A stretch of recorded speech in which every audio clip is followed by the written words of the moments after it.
Hi guys, welcome back to our channel. మన megastar Chiranjeevi గారు అనిల్ రావిపూడి డైరెక్షన్లో మనశంకర వరప్రసాద్ పండగకొస్తున్నాడు అనే మూవీ తీసిన విషయం మనందరికీ తెలిసిందే. ఈ మూవీ వచ్చేసి జనవరి 12th అయితే మన ముందుకైతే రాబోతుంది.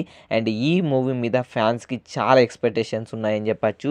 అండ్ ఈ మూవీ వచ్చేసి ఓవర్సీస్ బుకింగ్స్లో అయితే అరాచకం చూపిస్తుందని చెప్పచ్చు. దీని తుఫాన్ అయితే ఆగట్లేదు బుకింగ్స్లో. అండ్ ఈ మూవీకి వచ్చేసి ఏకంగా ఓవర్సీస్లో 40,000 టికెట్స్ అయితే బుక్ అయ్యే భయ్యా. అండ్ ఇది మామూలు అరాచకం కాదని చెప్పాలా. 40,000 టికెట్స్ ఓవర్సీస్లో అయితే బుక్ అయ్యాయి. అండ్ ఇది ఒక ఫ్యామిలీ డ్రామా మూవీ అన్నమాట. ఇలాంటి మూవీకి ఈ లెవెల్ బుకింగ్స్ ఓవర్సీస్లో మామూలు విషయం కాదు.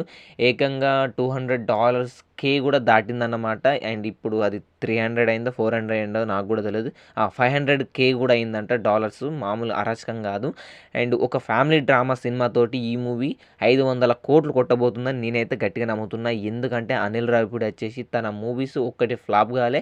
తీసిన ప్రతి ఒక్క మూవీ 50 కోట్లు, 60 కోట్లు, 70 కోట్లు, 100 కోట్లు కన్నా చేసి. అండ్ వెంకటేష్ గారితో తీసిన మూవీ అయితే సంక్రాంతికి వస్తున్న 300 కోట్లు కొట్టింది. అండ్ ఇక్కడ ఉన్నది మెగాస్టార్ చిరంజీవి గారు. ఈ మూవీ మీద చాలా ఎక్స్పెక్టేషన్ ఉన్నాయి. తెలుగు రాష్ట్రాల్లో 100 కోట్ల బిజినెస్ అయితే జరుపుకుంది. అండ్ ఈ ఓవర్సీస్ బుకింగ్స్ చూసుకుంటే $500K దాటాయి. అండ్ ఇక మూవీ ఖచ్చితంగా లాంగ్ రన్లో వచ్చేసి 500 కోట్లు కొడుతుందని అయితే నేనైతే నమ్ముతున్నాను భయ్య. అండ్ నాలాగే ఎంతమంది ఈ మూవీ కోసం ఈగర్గా వెయిట్ చేస్తున్నారో, నాలాగే ఈ మూవీ 500 కోట్లు కొడుతుందని ఎవరు మెగాస్టార్ చిరంజీవి గారి ఫ్యాన్ అనుకుంటున్నారో వీడియో కింద కామెంట్ చేసి లైక్ చేయండి.